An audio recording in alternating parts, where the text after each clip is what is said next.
Hello students, my name is Aditi Yadav. तो हम कर रहे हैं अपना चैप्टर थर्मोडायनेमिक्स। तो बच्चे, फर्स्ट लो में हम सारी चीजें पढ़ चुके हैं। हमने वहाँ पे एंथैल्पी पढ़ा, डेल्टा एच। देन हमने वहाँ इंटरनल एनर्जी पढ़ा, डेल्टा यू। फिर हमने हीट ट्रांसफर, जिसे हमने क्यू से डिनोट किया, वर्क डन डब्ल्यू से डिनोट किया। ये सारी चीजें हमने पढ़ी, right. Reversible, irreversible, adiabatic processes, isothermal, isochoric, isobaric, ये सारी चीजें खत्म हो गई। फिर प्रीवियस लेक्चर में हमने लिमिटेशंस पढ़ी। फर्स्ट लॉ की लिमिटेशंस क्या थी, कि क्या उसमें लूप होल्स थे जिसकी वजह से सेकंड लॉ इंट्रोड्यूस हुआ, राइट। जब फर्स्ट लॉ में कुछ लूप होल्स होंगे बच्चे, तभी तो सेकंड लॉ आया होगा, राइट। उसकी कमी को पूरा करने की, हाँ इस वाले लॉ में, फर्स्ट लॉ में ये कमियां रह गई, तो उस कमी को पूरा करेगा सेकंड लॉ, ठीक है। वह हमने 4 लिमिटेशंस पढ़ी। देन हमने पढ़ा स्पॉन्टेनियस और नॉन स्पॉन्टेनियस प्रोसेस। तो बच्चे, जब जहां से हमने स्पॉन्टेनियस प्रोसेस शुरू किया, इट मींस वहां से आपके सेकंड लॉ ऑफ थर्मोडायनामिक्स की शुरुआत हो गई, ठीक है। तो स्पॉन्टेनियस प्रोसेस यानी कि जो खुद ब खुद हो जाते हैं, या फिर उन्हें प्रॉपर थोड़ा सा इनिशिएशन दे दो, या फिर कुछ गिवन सेट ऑफ कंडीशंस उन्हें प्रोवाइड कर दो, वो होते हैं स्पॉन्टेनियस प्रोसेस, ठीक है। हम लास्ट लेक्चर में ये सब कुछ पढ़ चुके हैं। और नॉन स्पॉन्टेनियस प्रोसेस ना तो खुद होंगे, ना ही अगर उन्हें कोई प्रॉपर थोड़ा सा इनिशिएशन दे दिया तब भी नहीं होंगे। नॉन स्पॉन्टेनियस प्रोसेस जब होते हैं जब उन्हें एक कॉन्टिन्यूअस एनर्जी सप्लाई की जाती है। जैसे कि मोटर से आप टंकी में ऊपर पानी चढ़ाते हो, राइट। मोटर से टंकी में ऊपर पानी चढ़ाते हो, तो मोटर जब तक ऑन रहेगी तब तक पानी चलता रहेगा। It means continuous energy electricity की फॉर्म में आप उस मोटर को दे रहे हो, कॉन्टिन्यूअस एनर्जी चलती रहेगी तो पानी टंकी में चढ़ता रहेगा। तो ये है नॉन स्पॉन्टेनियस प्रोसेस, ठीक है। अब देखो, हम बोल रहे हैं स्पॉन्टेनियस नॉन स्पॉन्टेनियस। मोटर का तो हमने बता दिया कि मोटर ऑन की, पानी ऊपर जा रहा है लोअर टू हाई एट पे, तो हम क्या बोल देते हैं, वो नॉन स्पॉन्टेनियस प्रोसेस है। लेकिन बच्चे, बहुत सारी रिएक्शंस होती है हमारी केमिस्ट्री में, राइट। तो सभी को थोड़ी ना रटने बैठ जाओगे कि ये रिएक्शन स्पॉन्टेनियस है, ये रिएक्शन नॉन स्पॉन्टेनियस है, ऐसा नहीं होगा। ऐसे में तो आपका माइंड बिल्कुल खराब हो जाएगा, राइट। तो कुछ क्राइटेरिया बनाए गए कि किन क्राइटेरिया के बेसिस पे आप बोल सकते हो कि ये रिएक्शन मेरी स्पॉन्टेनियस है, ये वाली रिएक्शन मेरी नॉन स्पॉन्टेनियस है। आप कैसे डिफ्रेंशिएट कर सकते हो, ओके। तो देखो, स्टार्ट करते हैं। Criteria of spontaneity. Spontaneity means spontaneous process, right. तो देखो, हमारे यहाँ पे 3 क्राइटेरिया है। सेकेंड लॉ में 3 क्राइटेरिया को इंट्रोड्यूस किया गया। फर्स्ट, एंथैल्पी, जिसे डेल्टा एच से हमने डिनोट किया। क्यों डेल्टा एच, क्यों? क्योंकि वो चेंज इन एंथैल्पी है बच्चे, ठीक है। चेंज क्यों लिया? क्योंकि हमने पढ़ा था कि जिस तरह से हम इंटरनल एनर्जी की यानी कि यू की एग्जैक्ट वैल्यू को कैलकुलेट नहीं कर सकते, हम उसका चेंज लेते हैं। सिमिलरली हम एच यानी एंथैल्पी की एग्जैक्ट वैल्यू को मेजर नहीं कर सकते, ठीक है। इसीलिए हम डेल्टा एच लेते हैं, यानी कि हम क्या लेते हैं, उसका चेंज लेते हैं, ठीक है। और ये क्या है, स्टेट फंक्शंस हैं। स्टेट फंक्शंस बोले तो जो इनिशियल और फाइनल पोजीशन पे डिपेंड करते हैं, पाथ पे डिपेंड नहीं करते, ठीक है। देखिए, फर्स्ट है हमारा क्राइटेरिया एंथैल्पी, सेकंड क्राइटेरिया है एंट्रोपी, एंड थर्ड क्राइटेरिया है गिब्स फ्री एनर्जी। एक एक करके तीनों क्राइटेरिया पढ़ेंगे। तो जब लास्ट में हम गिब्स फ्री एनर्जी पढ़ लेंगे ना, तो सेकंड लॉ क्या होगा वो आप खुद ही बता दोगे कि मैम सेकंड लॉ ये होता है, ठीक है। अब एक एक करके क्राइटेरिया स्टार्ट करते हैं। देखो, बात सबसे पहले करते हैं हम एंथैल्पी की, यानी कि delta H, change in enthalpy.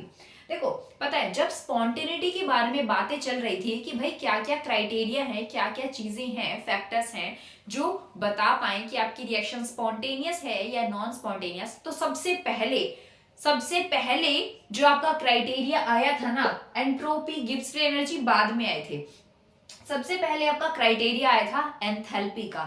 तो जो रिसर्चर्स थे ना, उन्होंने देखा इन जनरल जो देखा जाता है वो ये है कि हम बात करते हैं, जब हम कंजर्वेशन ऑफ एनर्जी पढ़ते हैं बच्चा, जब कंजर्वेशन ऑफ एनर्जी पढ़ते हैं तो क्या बोलते हैं कि रिएक्टेंट है, रिएक्टेंट से बना प्रोडक्ट, और प्रोडक्ट से कुछ ना कुछ हीट रिलीज हुई। यानी कि हीट रिलीज हुई, इट मींस अगर मैं बोल दूं कि मेरी जो रिएक्टेंट है उसमें एंथैल्पी क्या है, enthalpy is a form of energy, ठीक है। तो एंथैल्पी यहाँ पे मान लो हमने बोल दी 100 जूल है, ठीक है। प्रोडक्ट बन गया मेरा मान लो 80 जूल।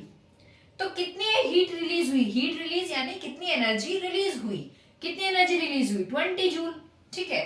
तो अब ये दोनों बैलेंस है, रिएक्टेंट साइड भी और प्रोडक्ट साइड भी, ठीक है। पहले क्या किया गया, सबसे पहले एक्सोथर्मिक को लिया गया। एक्सोथर्मिक रिएक्शन मतलब कि वो रिएक्शंस जिनमें हीट रिलीज होती है, रिएक्टेंट से बना प्रोडक्ट और प्रोडक्ट के साथ हीट रिलीज हुई, वो होती है एक्सोथर्मिक रिएक्शन। तो ये किसका पार्ट है, ये है हमारा बच्चे एक्सोथर्मिक रिएक्शन। जब सबसे पहले स्पॉन्टेनिटी का क्राइटेरिया लिया गया एंथैल्पी, तो एंथैल्पी में एक्सोथर्मिक रिएक्शंस को ही क्राइटेरिया ले लिया। पहले बोला गया कि एक्सोथर्मिक रिएक्शन है, इट मींस अगर हम देखें तो ये बताओ कि रिएक्टेंट की एंथैल्पी ज्यादा है या प्रोडक्ट की। आपको साफ साफ दिख रहा है रिएक्टेंट की एंथैल्पी कितनी है 100 जूल, प्रोडक्ट की एंथैल्पी कितनी है 80 जूल, तो ऑब्वियसली 100 बड़ा है 80 से, am I right? ठीक है। तो हमने यहाँ वही चीज लिखी कि रिएक्टेंट की जो एंथैल्पी है ये R है, यानी कि रिएक्टेंट की जो एंथैल्पी है वो बड़ी है किससे, एंथैल्पी ऑफ प्रोडक्ट से, ठीक है। तो बच्चे हमें ये भी पता है कि हम H यानी कि एंथैल्पी को तो करेक्ट मेजर नहीं कर सकते, मतलब ये जो मैंने 100 जूल 80 जूल लिखा है ये सारी चीजें अप्रोक्सीमेट होती हैं, ठीक है। अब देखा हमने कि भैया हम एंथैल्पी को तो मेजर नहीं कर सकते, ठीक है। तो इसीलिए हम डेल्टा H लेते हैं, यानी कि हम चेंज इन एंथैल्पी लेते हैं। तो चेंज इन एंथैल्पी कैसे निकालते हैं, delta H equals to enthalpy of product यानी कि फाइनल माइनस इनिशियल। तो फाइनली क्या बना प्रोडक्ट और इनिशियल क्या था रिएक्टेंट। तो डेल्टा H कैसे निकालेंगे, product enthalpy of product minus enthalpy of reactant. समझ में आया, ठीक है। डेल्टा H, अब एंथैल्पी ऑफ प्रोडक्ट तो कम है, एंथैल्पी ऑफ रिएक्टेंट ज्यादा है, तो प्रोडक्ट की जगह जब आप यहां मान लो 80 रखोगे और रिएक्टेंट की जगह आप यहाँ 100 रखोगे तो 80 माइनस 100 क्या आएगा आंसर -20, राइट।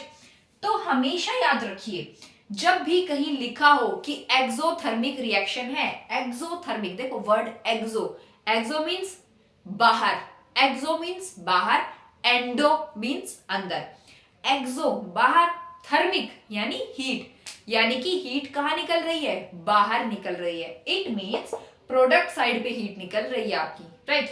तो जब भी हीट रिलीज होती है यानी एक्सोथर्मिक रिएक्शन होता है, उस केस में डेल्टा H यानी कि चेंज इन एंथैल्पी क्या होती है बच्चा, negative always, right. Change in enthalpy क्या होगी, नेगेटिव होगी, ठीक है। तो इन्होंने कहा कि भाई एक्सोथर्मिक रिएक्शन है, स्पॉन्टेनिटी का क्राइटेरिया इन्होंने दे दिया कि एक्सोथर्मिक रिएक्शन है, एक्सोथर्मिक रिएक्शन है तो डेल्टा H क्या है मेरा, नेगेटिव है। ये कंडीशन इन्होंने बोल दी स्पॉन्टेनिटी की है, राइट। और इन्होंने एग्जांपल भी दे दिए, जैसे कि कार्बन है सॉलिड फॉर्म में, प्लस ऑक्सीजन हमारी गैसियस फॉर्म में है, राइट। CO2 बना, CO2 के साथ कुछ ना कुछ हीट रिलीज होती है, राइट, कुछ ना कुछ हीट आपकी रिलीज होती है रिएक्शन में। तो डेल्टा H क्या होता है इसका, नेगेटिव, यानी कैसी रिएक्शन हुई, एक्सोथर्मिक रिएक्शन।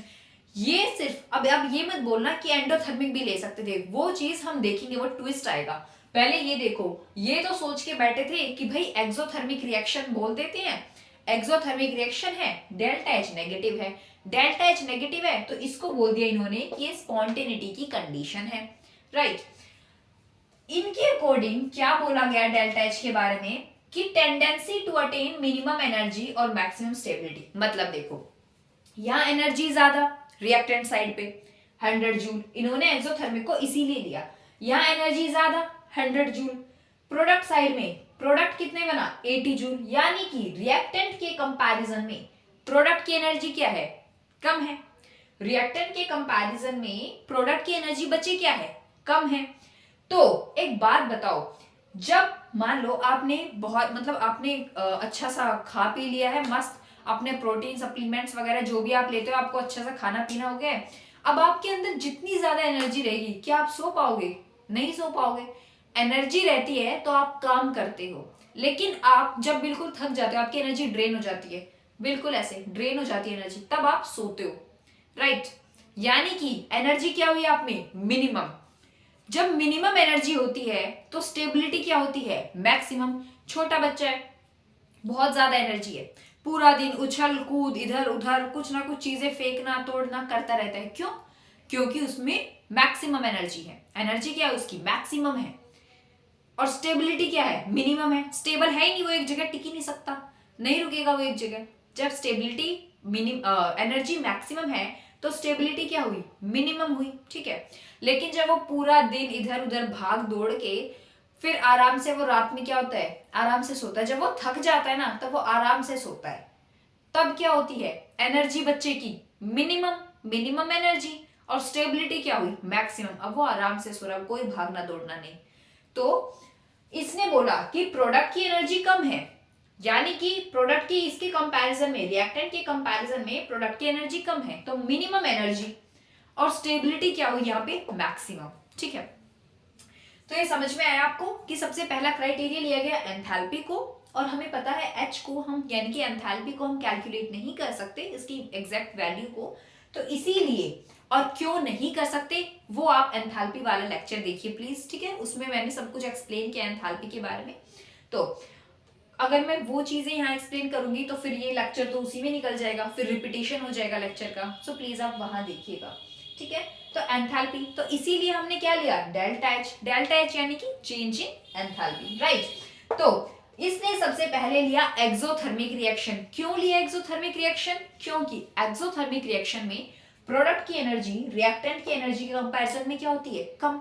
और जब एनर्जी मिनिमम होगी, प्रोडक्ट की एनर्जी मिनिमम होगी, तो क्या हम कह सकते हैं कि स्टेबिलिटी मैक्सिमम होगी। कह सकते हैं मिनिमम एनर्जी स्टेबिलिटी मैक्सिमम। छोटे बच्चे का केस ले लो जो मैंने अभी बताया, राइट।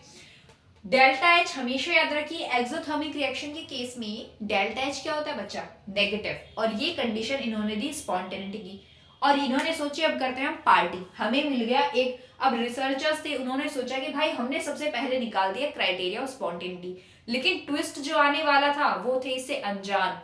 आने वाला था एक तूफान। देखो आगे देखते क्या तूफान आया।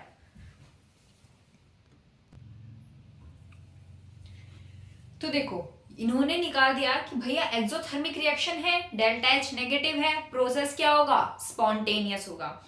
लेकिन ये आने वाले तूफान से थे अनजान। तो तूफान क्या आया, इन्होंने सोचा पार्टी करते हैं, लेकिन वो सीरियल में होता है ना कि तूफान आता है, ये कैसा तूफान, बिना मौसम के जो तूफान आता है वही इनकी जिंदगी में आया, इनकी रिसर्च में। क्या तूफान आया, एंट्री होती है एंडोथर्मिक रिएक्शन की। कैसे, अब एक बात बताओ, एक जनरल सी बात पूछते हैं। इसने एक्सोथर्मिक रिएक्शन में डेल्टा एच नेगेटिव कैसे बोला था कि भाई प्रोडक्ट साइड पे क्या निकल रही थी, हीट रिलीज हो रही थी। एक्सोथर्मिक यानी कि हीट रिलीज हो रही है, ठीक है। इसने बोल दिया कि हीट रिलीज हो रही है। अब जो हीट रिलीज हो रही है उसके कारण प्रोडक्ट की क्या थी, हमने अभी देखी, मान लो हमने एग्जांपल लिया 80 जूल थी एच की वैल्यू, ठीक है।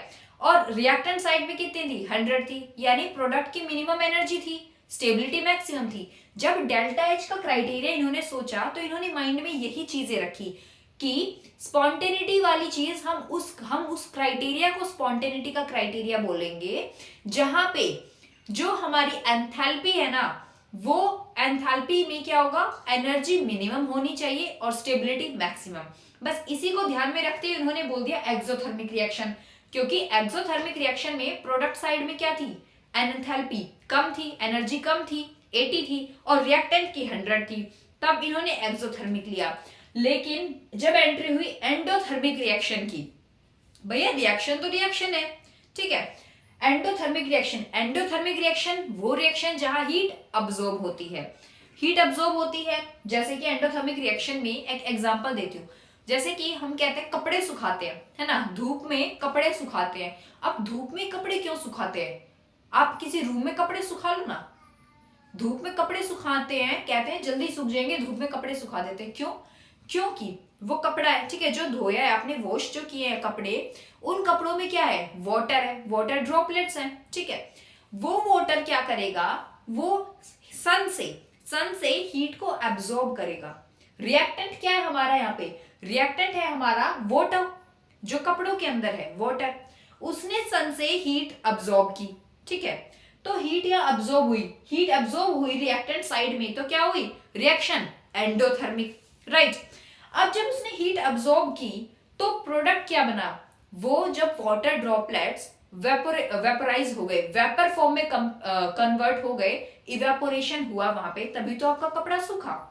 जो क्लोथ है वो कैसे ड्राई होता है सन की उसमें, कैसे, वाटर है, वाटर है, ठीक है, वाटर सन से हीट अब्सॉर्ब की आपके कपड़े ने, ठीक है, फिर उसके बाद वो जो वाटर है लिक्विड फॉर्म में है, फिर वो इवेपोरेट हो जाएगा, वेपोराइज हो जाएगा, इवेपोरेट हो जाएगा, इवेपोरेशन होगा वहां पे, तो उसने हीट अब्सॉर्ब की। हीट अब्सॉर्ब की तो मतलब क्या है, एंडोथर्मिक रिएक्शन है। एंडोथर्मिक रिएक्शन में जैसे देखो रिएक्टेंट, हीट अब्सॉर्ब की, बना क्या, प्रोडक्ट, सिंपल। अब रिएक्टेंट मान लो 100 जूल, ठीक है, जैसे हमने वहां लिया। हीट अब्सॉर्ब मान लो 10 जूल, उसने 10 जूल की हीट जो है वो अब्सॉर्ब की, ठीक है, आपके कपड़े ने 10 जूल की हीट अब्सॉर्ब की। जो प्रोडक्ट बना यानी कि जो इवेपोरेशन हुआ वो क्या थी, उसमें 110 जूल इवेपोरेट हुआ। तो जब आप डेल्टा एच निकालोगे, चेंज इन एंथैल्पी निकालोगे, कैसे निकालते हैं, final enthalpy minus initial enthalpy. Final enthalpy किसकी है बच्चा, फाइनल प्रोडक्ट की कितनी है 110, ठीक है, माइनस इनिशियल किसकी है, रिएक्टेंट की कितनी है 100। अब ये मत बोलना कि मैम इसको भी तो लेंगे, रिएक्टेंट तो हमारा यही है, हीट चाहे अब्सॉर्ब हो चाहे हीट रिलीज हो, रिएक्टेंट तो रिएक्टेंट है, रिएक्टेंट में थोड़ी ना आप हीट अब्सॉर्ब को काउंट करोगे। तो रिएक्टेंट की एनर्जी कितनी है 100 जूल, प्रोडक्ट की कितनी है 110। 110 में से जब आप 100 माइनस करोगे तो क्या आएगा आंसर, +10, यानी कि डेल्टा एच आ गया आपका पॉजिटिव, राइट। तो ये है हमारी एंडोथर्मिक रिएक्शन। अब डेल्टा एच पॉजिटिव का मतलब क्या हुआ, प्रोडक्ट की एनर्जी तो ज्यादा है, लेकिन हमने तो पढ़ा था, अब रिसर्चर ने सोचा यार हमने तो बोला कि मिनिमम एनर्जी होनी चाहिए, प्रोडक्ट साइड पे एनर्जी मिनिमम होगी, रिएक्शन में जो है हमारी जब एनर्जी मिनिमम होगी तभी तो जो रिएक्शन है वो स्टेबिलिटी की तरफ जाएगा, मिनिमम एनर्जी होगी तभी तो स्टेबिलिटी आएगी। लेकिन यहाँ तो भैया क्या ही सिस्टम हो गया कि प्रोडक्ट की एनर्जी तो 110 है और रिएक्टेंट की एनर्जी 100 है, यानी यहाँ तो एनर्जी कम होने की बजाय बढ़ गई, एनर्जी ज्यादा है प्रोडक्ट की। तब जैसे कि एग्जांपल इन्होंने फिर एक और देखा कि देखो आप एक बात बताओ, जब आप बर्फ लेते हो, ठीक है, आइस से वाटर कन्वर्ट होता है, वो एक स्पॉन्टेनियस प्रोसेस है ना, स्पॉन्टेनियस प्रोसेस, ठीक है।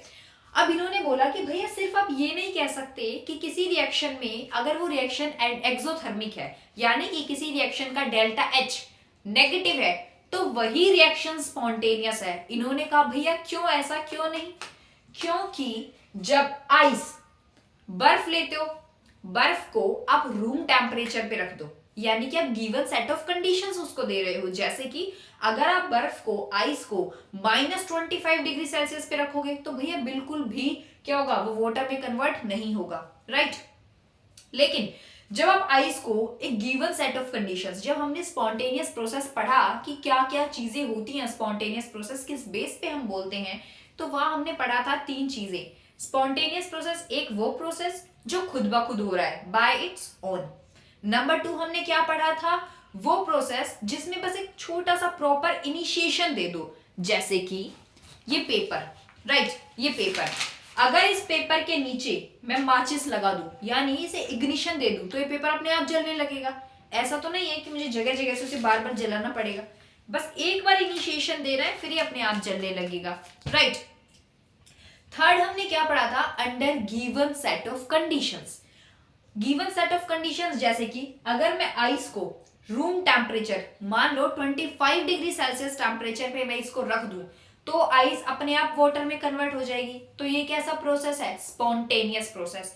अब उन्होंने सोचा कि भाई स्पॉन्टेनियस तो है लेकिन आइस अपने आप वाटर में कन्वर्ट कैसे होती है, क्यों कहते हैं हम कि उसे रूम टेम्परेचर या फिर ऐसे टेम्परेचर जैसे 25 डिग्री सेल्सियस, 27 डिग्री सेल्सियस, इस तरह के टेम्परेचर पे आप रखोगे इंस्टेड ऑफ माइनस टेम्परेचर तो वो वाटर में कन्वर्ट हो जाएगा। क्यों, आइस क्या करती है, देखो आइस है, मान लो ये है आपकी आइस, ठीक है, ये है आइस क्यूब, ठीक है, इसके जो पार्टिकल्स हैं वो ऐसे छोटे छोटे छोटे बिल्कुल बिल्कुल पास पास पास पास एकदम पैक्ड है, ठीक है, सॉलिड है, एकदम पास पास इसके पैक्ड है आइस क्यूब के, ठीक है।